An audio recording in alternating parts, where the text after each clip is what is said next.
Hi, Vinnie. I'm really happy to have you here in Guitar Gods TV. I really appreciate your time. You're giving us time. I know you're really busy, so I really do appreciate that you give us this little time for the interview. No worries at all. Thank you very much. Great to be talking to you. I want to start with your album, Aerial Visions. I want you to tell me a little bit the inside of the concept. I know it's a great success, and I know why. Your performance was impeccable. Thank you. And Thank you. You were working with great musicians by your side. That's the key. Get good musicians around you, and they make you sound better. Yeah, also you sound great. So thank you. I just want to know your point of view about all this working process and everything. As far as making the Aerial Visions record? Mm-hmm. When I write, I don't have any agenda. I just kind of pick up the guitar and I sit around and play. And when I'm lucky, things come out. Things come to me, new ideas, new inspirations. And I just kind of, once I get an initial idea, then more related ideas start flowing in. So, and then I start to get to a point where I can actually build a song with a few different parts. It's kind of either feast or famine for me. Either there's nothing, I nothing coming, and then all of a sudden the floodgates open, and then I have one idea, and that sparks many different things that are related. That happens to a lot of musicians, right?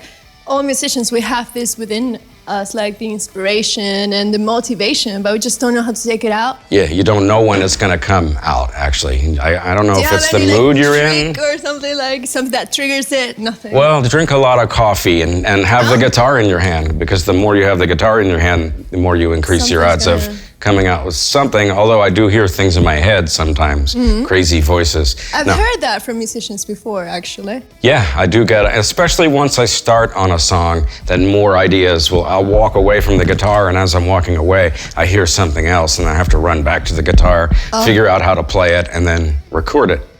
But that's awesome, because you're in movement, you're flowing, right? It's not forced. Mm-hmm. Yeah. I mean, it's weird. If you said, write me a song right now, I couldn't do that. Right. I mean, I could come up with something, but probably wouldn't be any good. It's just the timing has to be right. Okay, I also want to ask about the version you made, the ZZ Top The Great. I wanted to ask you, why did you choose that one in particular? I originally did that song in the 90s as a demo, just for fun. Sometimes at home in my studio, I just record songs, not intending to put them on one of my records, but just to record and just to do something fun. And that's how that started out. And, I always wanted to put it on a record, but it just never really fit. And it kind of fit on the new record. So and I thought, felt it was right. Yeah, I felt it was right at the time. And I thought, I finally want to get that out there because I really like it. And I love ZZ Top. I've always done covers of theirs live, like Waiting on the Bus and I Thank You and Cheap Sunglasses over the years, even Sharp Dressed Man when I was a teenager. So I'm just a fan and just wanted to do my version of it. That's pretty cool. Also, this is a crowd-funded album. It's under your own label as well.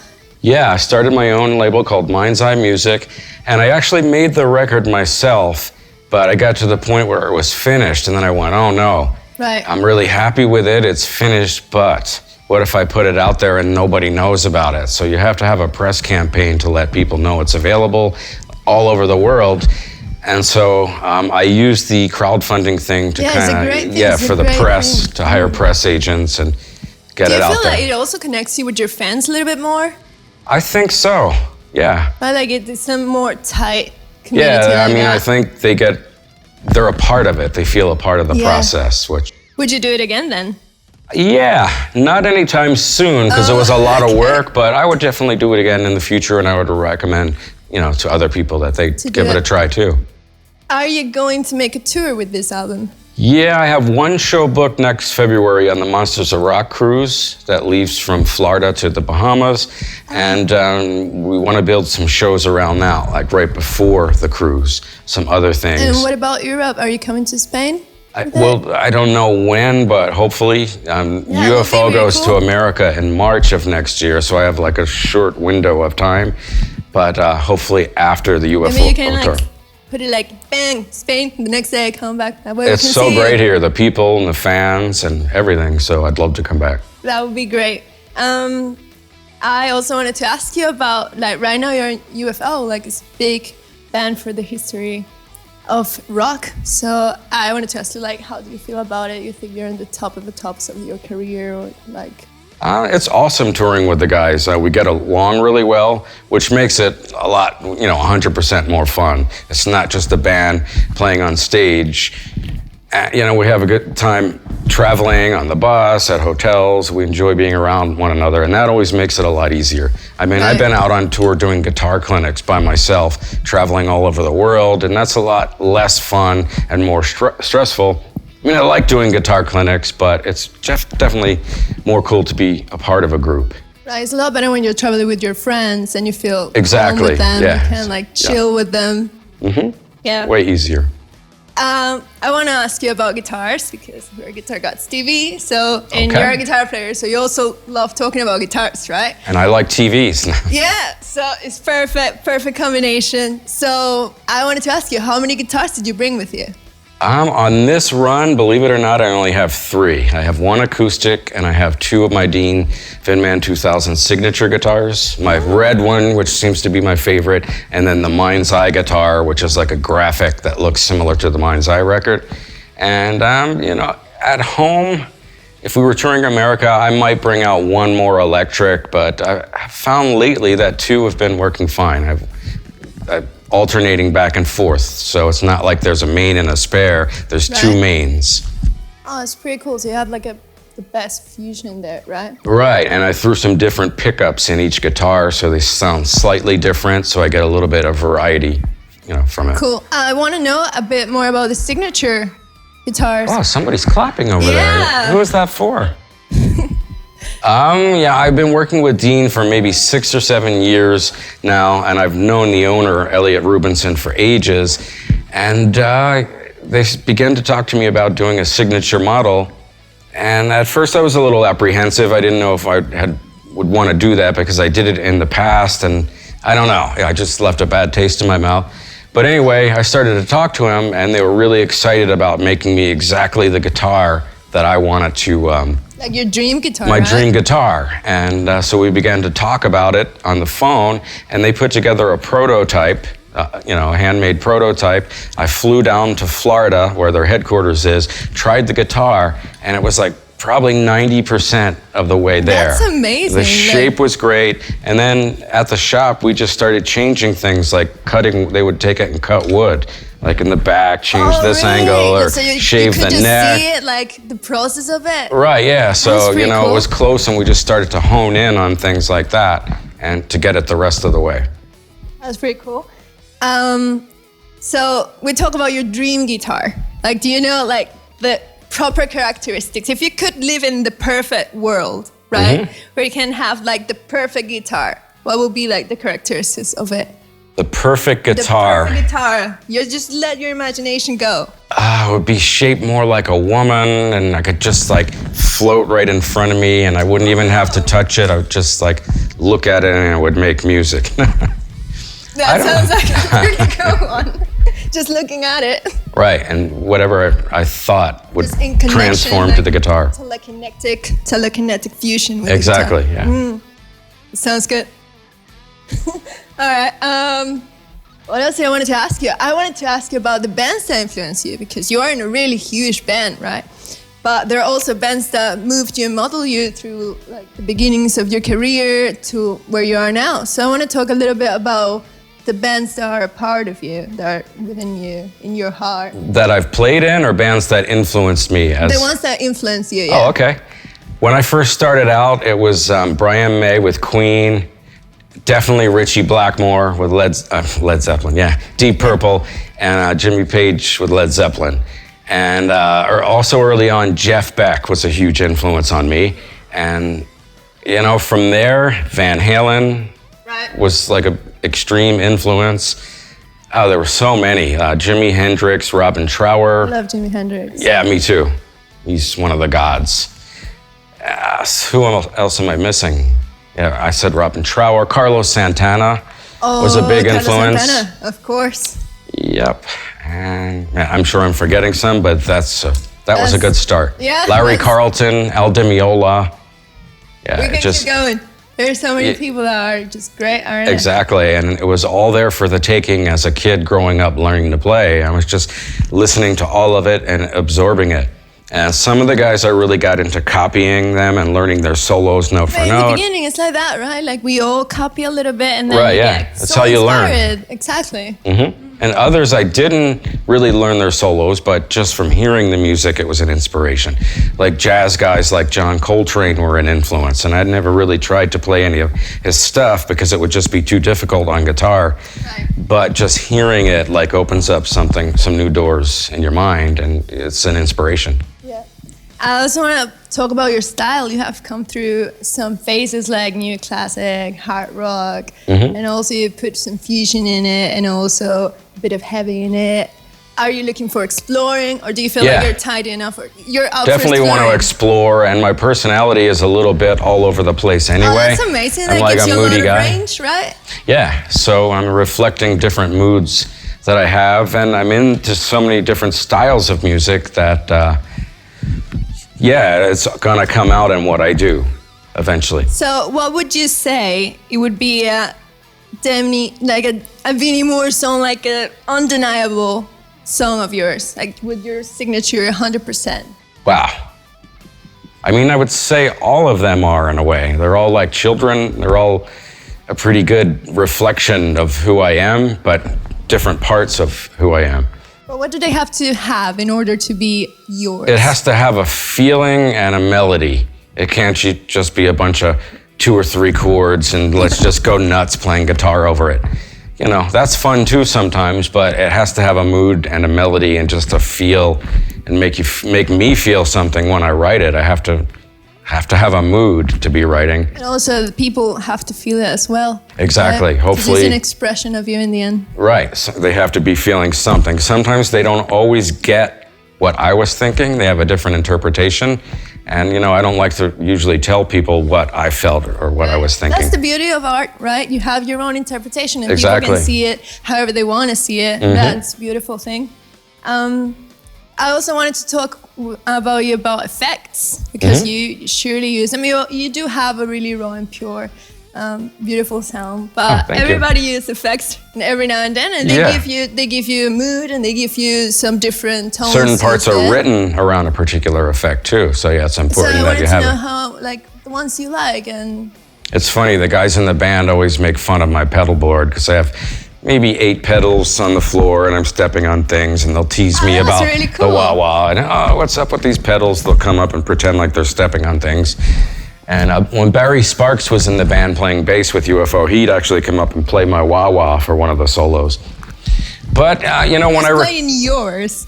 he was playing mine. I do the solo and he does and he was better at it than I was. So. Wow. And actually, on the pedal board now live, I don't have a wah-wah because I found that it became such a habit. I almost wanted to go over and step on it automatically, and I had to like stop myself, like consciously think, no, you don't need to go to that again. Like, go to the wah-wah. Right, exactly. So for the last 2 tours, I've left it off.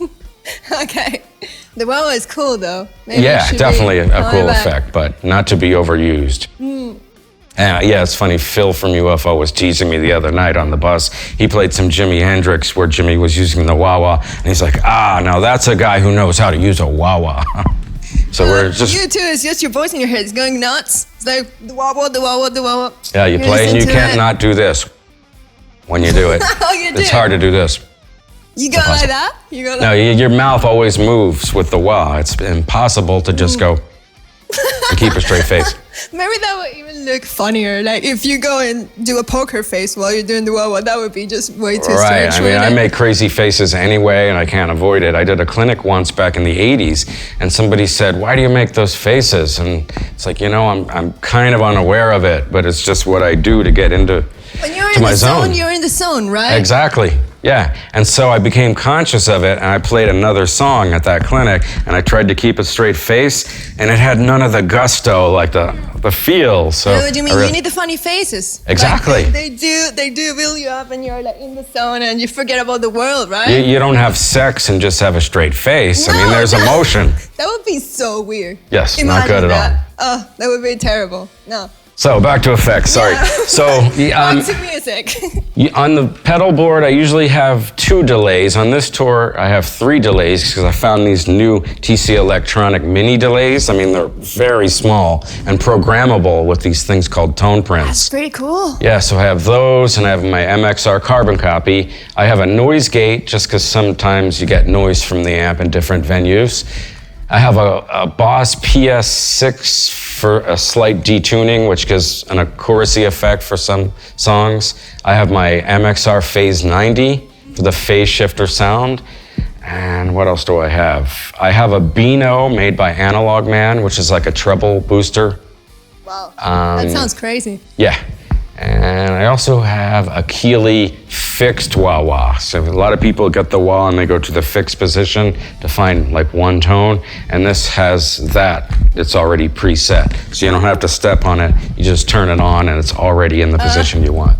That's so very cool. I kind of have a wah-wah, but not the... Yeah, you do. Exactly. You're trying to say you don't. Like, you Yeah, this was kind of a lie there. Just luck with you. So what else I want to talk to you about? Strings. Can you tell me about strings? Your favorite brand of strings? I've been using Roto sound strings for a couple years. I really like them. They hold up well on the road and at home. I don't like changing strings. I keep them on as long as they last, and they've been lasting a long time, which is good because I'm lazy. And I kind of like the sound of strings after they've been used for a couple days. Yeah, they change tone and they feel different, and I actually like this better. So I leave them on until they start turning black, and the Roto sounds seem to last a long time. And with U.F.O. Live, we tune down a half step, so I'll use a 10 gauge set. And lately at home, with a new record, I tuned back up to standard E tuning and used 9s for that.